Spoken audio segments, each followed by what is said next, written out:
जय हिंद. आज साहित्यकल्प आपल्यासमोर मराठी भाषेतील कवी, नाटककार आणि विनोदी लेखक कैलासवासी राम गणेश गडकरी यांची माहिती सांगणार आहे.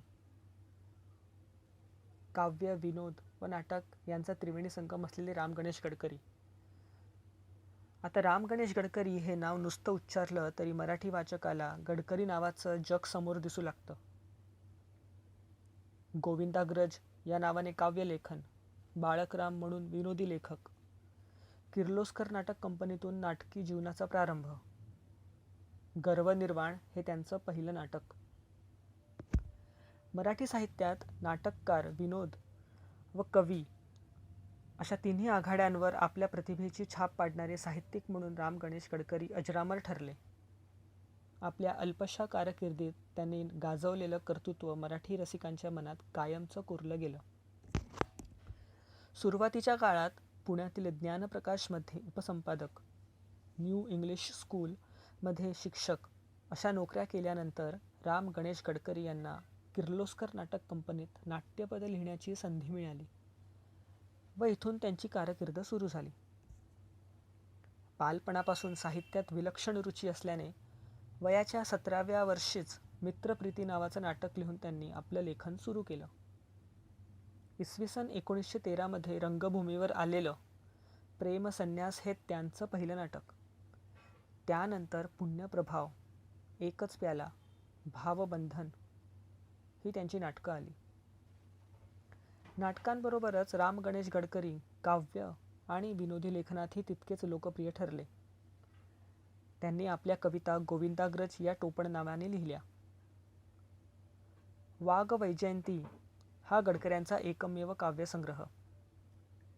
या काव्यसंग्रहातून त्या सर्व कविता त्यांच्या प्रसिद्ध झाल्या.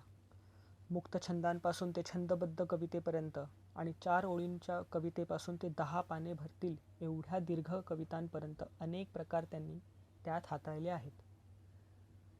कवितांची पार्श्वभूमी एखाद दुसऱ्या परिच्छेदात सांगून नंतर कविता पेश करण्याची त्यांची पद्धत कवितेला वाचकाच्या मनात अधिक खोलवर नेते. गडकरी केशवसुतांना आपले गुरु मानत असले तरी त्यांच्या कवितांना स्वतःची प्रकृती होती. क्षण एक पुरे प्रेमाचा, वर्षाव पडो मरणांचा, मग पुढे यासारख्या शब्दांतून त्यांची विलक्षण प्रभाव पडून जाते. श्रीपाद कृष्ण कोल्हटकर यांच्या नाटकांचा आणि विनोदी लेखनाचा प्रभाव त्यांच्यावर संस्कारक्षम वयातच पडला. त्यांचं पहिलं पुस्तक कोल्हटकरांच्या नाटकातील उतार्यांचे आहे. वेड्यांचा बाजार हे त्यांचे अपूर्ण नाटक महाराष्ट्रातील एक विख्यात नट आणि गडकऱ्यांचे एक निकटचे मित्र चिंतामणराव कोल्हटकर यांनी पूर्ण केले व ते 1923 मध्ये प्रकाशित झाले. काव्यलेखनाच्या बाबतीत ते स्वतःस केशवसुतांचे कट्टे चेले म्हणत. त्यांच्या काव्याची प्रकृती मात्र केशवसुतांच्या काव्याहून भिन्न आहे. अल्लड प्रेमास. अल्लड प्रेमास ही गडकऱ्यांची प्रसिद्ध झालेली पहिली कविता.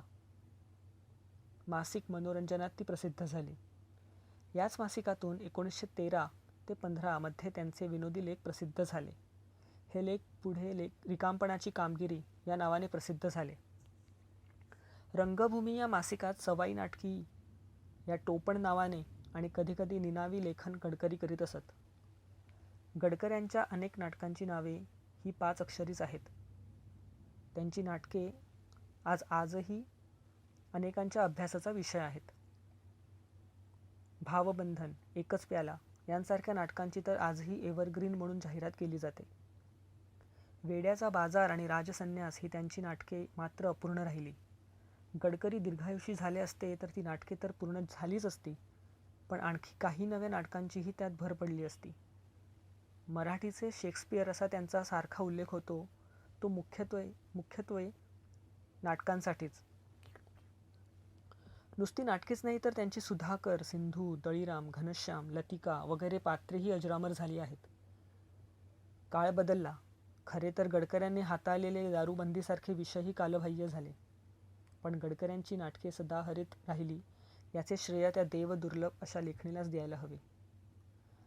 आपलं विनोदी लेखन त्यांनी बाळकराम या नावानं केलं. त्यांच्या कथांतून निखळ विनोदाबरोबरच उपहासात्मक व्यंगही ठळकपणे आढळतं. रिकामपणाची कामगिरी हा त्यांचा विनोदी लेखन संग्रह 1921मध्ये प्रसिद्ध झाला. त्यांचे समग्र विनोदी लेखन संपूर्ण बाळकराम या नावाने प्रसिद्ध झाले. याशिवाय गडकऱ्यांचं बरंचसं अप्रकाशित लेखन आचार्य अत्र्यांनी 1962मध्ये प्रकाशित गडकरी या नावाने संपादित केलं. एकच प्याला या नाटकाद्वारे महाराष्ट्रात सामाजिक नाटकांना चालना देणाऱ्या गडकरींनी काव्य व विनोद या साहित्य प्रकारातही आपला ठसा उमटवला.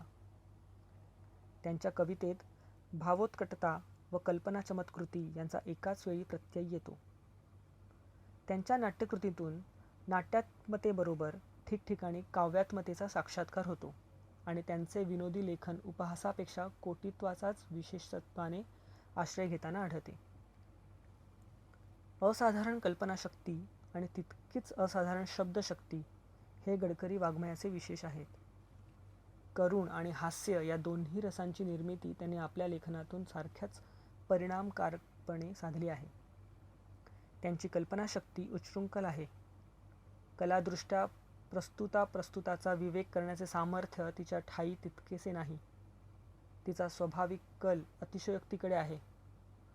परंतु असे असूनही त्यांच्या सर्वच लेखनात वाचक प्रेक्षकांच्या मनांची पकड घेण्याचे विलक्षण सामर्थ्य अवतरलेले आहे. उत्कटता हा त्यांच्या वृत्तीचा सहज धर्म आहे. कल्पनेची झेप अशी की तिच्या हाती अनेकदा लागतात ती मती गुंग करणारी विचारमौक्तिके. गडकऱ्यांचे यश या असाधारण गुणविशेषांमध्ये आहे. एकच प्याल्यातील सिंधू, गीता, तळीराम, भावबंधनातील धुंडीराज, घनश्याम, कामण्णा, प्रेमसन्यासमधील गोकुळ, पुण्यप्रभावातील कालिंदी आणि राजसन्यासमधील तुळशी या गडकऱ्यांच्या नाट्यकृतींतील काही अविस्मरणीय व्यक्तिरेखा आहेत.